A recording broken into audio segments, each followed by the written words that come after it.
गलिया के गलिया पापा बाजवा घूमे हो, किन दो पापा मोती के साड़ी हो, किन दो पापा मोती के साड़ी हो। गलिया के गलिया पापा बाजवा घूमे हो, किन दो पापा मोती के साड़ी हो।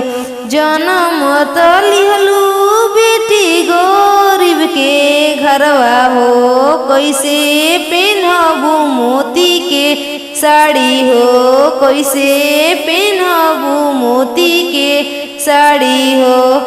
तोह के बिहबू बेटी राजा के घरवा हो, ओहि जे पहनी हो मोती के साड़ी हो, ओहि जे पहनी हो मोती के साड़ी हो। तोह के बिहबू बेटी राजा के घरवा हो, ओहि जे पहनी हो मोती के साड़ी हो, ओहि जे पहनी हो मोती के साड़ी हो।